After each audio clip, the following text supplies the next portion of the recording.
Hi ಎಲ್ಲರಿಗೂ HP ಇಟ್ಸ್ಗೆ ಸ್ವಾಗತ.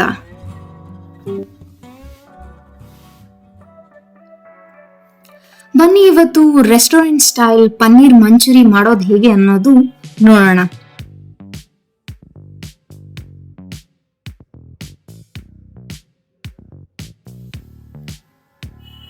ಇನ್ನೂರು ಗ್ರಾಮ್ ಪನ್ನೀರ್. ನಾನಿಲ್ಲಿ ನಂದಿನಿ ಪನ್ನೀರ್ ತಗೊಂತಾ ಇದ್ದೀನಿ. ನಾನು ಚಿಕ್ಕ ಚಿಕ್ಕ ಕ್ಯೂಬ್ಸ್ ಮಾಡ್ಕೊಂಡಿದ್ದೀನಿ. ನೀವು ನೋಡ್ತಾ ಇದ್ರೆ ನಿಮ್ಗೆ ಬೇಕಾದ್ರೆ ದೊಡ್ಡ ಗಾತ್ರದಲ್ಲೂ ಮಾಡ್ಕೋಬಹುದು.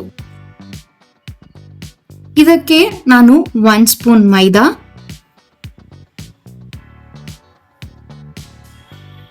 1 ಸ್ಪೂನ್ ಕಾರ್ನ್ಫ್ಲವರ್. ನಿಮ್ ಕಾರ್ನ್ಫ್ಲವರ್ ಇಲ್ಲ ಅಂದ್ರೆ ನೀವು ಅಕ್ಕಿ ಹಿಟ್ಟು ಹಾಕೋಬಹುದು. ಇದು ಕ್ರಿಸ್ಪಿನೆಸ್ ಕೊಡುತ್ತೆ ಚೆನ್ನಾಗೆ. 1/2 ಸ್ಪೂನ್ ಸಾಲ್ಟ್ ಹಾಕೋತಾ ಇದ್ದೀನಿ ನಾನಿಲ್ಲಿ. ಜಾಸ್ತಿ ಹಾಕಕ್ ಹೋಗ್ಬೇಡಿ, ಸ್ವಲ್ಪ ಹಾಕೊಳ್ಳಿ, ಯಾಕಂದ್ರೆ ನಾವು ಗ್ರೇವಿಗೂ ತಿರ್ಗಾ ಹಾಕ್ತೀವಿ. ಸೊ ಇದೆ 1/2 ಸ್ಪೂನ್ ಪೆಪ್ಪರ್ ಪೌಡರ್, ಹಾಗೆ 1/2 ಸ್ಪೂನ್ ಚಿಲ್ಲಿ ಪೌಡರ್. ಇವಾಗ ಇದನ್ನ ಚೆನ್ನಾಗಿ ಮಿಕ್ಸ್ ಮಾಡ್ಕೊಳ್ಳಿ. ಈ ಹಂತದಲ್ಲಿ ನೀರ್ನ ಹಾಕಬೇಡಿ. ಸೊ ಹಾಗೆ ಡ್ರೈ ಕೋಟಿಂಗ್ ಮಾಡಿ. ಇಲ್ಲಿ ನಾನು ಆಲ್ಮೋಸ್ಟ್ 1 ರಿಂದ 2 ನಿಮಿಷ ಗಂಟ ಅದನ್ನ ಚೆನ್ನಾಗಿ ಮಿಕ್ಸ್ ಮಾಡ್ಕೋತಾ ಇದ್ದೀನಿ. ಸೊ ಅವಾಗ ಕ್ಲೀನಾಗಿ ಎಲ್ಲ ಪನ್ನೀರ್ ಒಂದೊಂದು ಪನ್ನೀರ್ಗೂ ಕೋಟಿಂಗ್ ಚೆನ್ನಾಗಿ ಬರಬೇಕು ಅಂತ. ಇವಾಗ ಮಿಕ್ಸ್ ಮಾಡಿದ ನಂತರ ಇದ್ರಲ್ಲಿ ನಾನು 1 ಸ್ಪೂನ್ ಹಾಕೋತಾ ಇದ್ದೀನಿ ನೀರು. ಇವಾಗ 1 ಸ್ಪೂನ್ ನೀರು ಹಾಕಿ ತಿರ್ಗಾ ಮಿಕ್ಸ್ ಮಾಡಿ. ಸೊ ಅವಾಗ ಕೋಟಿಂಗ್ ಇನ್ನೂ ಚೆನ್ನಾಗಿರುತ್ತೆ.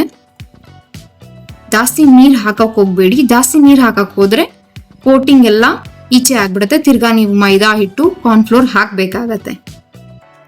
ಸೊ ಇವಾಗ ನೋಡಿದ್ರೆ ನಾನು ಆಲ್ಮೋಸ್ಟ್ ಮಿಕ್ಸ್ ಮಾಡಾಯ್ತು. ಸೊ ಇಷ್ಟು ಕ್ಲೀನಾಗಿ ಇಷ್ಟು ಕೋಟ್ ಆದ್ರೆ ಸಾಕು. ನೀವು ಬೇಕಂದ್ರೆ ಇನ್ನ ನಿಮ್ ಕೋಟಿಂಗ್ ಜಾಸ್ತಿ ಬೇಕು ಅಂದ್ರೆ ನಾ ಹೇಳ್ದಂಗೆ ಸ್ವಲ್ಪ ಮೈದಾ ಹಿಟ್ಟು ಕಾರ್ನ್ಫ್ಲೋರ್ ಹಾಕೊಬಹುದು. ಸೊ ಕರಿಯಕ್ಕೆ ನಾನು ಎಷ್ಟು ಬೇಕೋ ಅಷ್ಟು ಎಣ್ಣೆ ಹಾಕೊಳ್ಳಿ. ನಾನು ಇಲ್ಲಿ ಒಂದೇ ಬ್ಯಾಚ್ ಅಲ್ಲಿ ಪನ್ನೀರ್ನ ಹಾಕೋತಾ ಇದ್ದೀನಿ. ನೀವು ಬೇಕಂದ್ರೆ 2 ಬ್ಯಾಚ್ ಸ್ಪ್ಲಿಟ್ ಮಾಡ್ಕೊಳ್ಳಿ. ಸೊ ಮೀಡಿಯಂ ಇಂದ ಲೋ ಅಲ್ಲೇ ಇರಲಿ, ಹೈ ಮಾಡಕ್ ಹೋಗ್ಬೇಡಿ. ಆದಷ್ಟು ಮೀಡಿಯಂ ಅಲ್ಲೇ ಇಕ್ಕಿ ಚೆನ್ನಾಗಿ ಫ್ರೈ ಮಾಡ್ಕೊಳ್ಳಿ. 2 ಸೈಡು ಕ್ರಿಸ್ಪಿ ಆಗತ್ತೆ, ಕ್ರಿಸ್ಪಿ ಗೋಲ್ಡನ್ ಕಲರ್. ಆಲ್ಮೋಸ್ಟ್ 1 ರಿಂದ 2 ನಿಮಿಷ ಫ್ರೈ ಮಾಡಿ. ಜಾಸ್ತಿ ಮಾಡಕ್ ಹೋದ್ರೆ ಅದು ಗಟ್ಟಿ ಆಗತ್ತೆ. ಯಾವಾಗಲೂ ಪನ್ನೀರ್ ಮಂಚೂರಿಯನ್ ಸಾಫ್ಟ್ ಆಗಿದ್ರೆ ಟೇಸ್ಟೇ ತಿನ್ನಕ್ಕೆ ತುಂಬಾ ಚೆನ್ನಾಗಿರುತ್ತೆ. 1 ರಿಂದ 2 ನಿಮಿಷ ಮಾಡಿ. ಅದಕ್ಕಿಂತ ಜಾಸ್ತಿ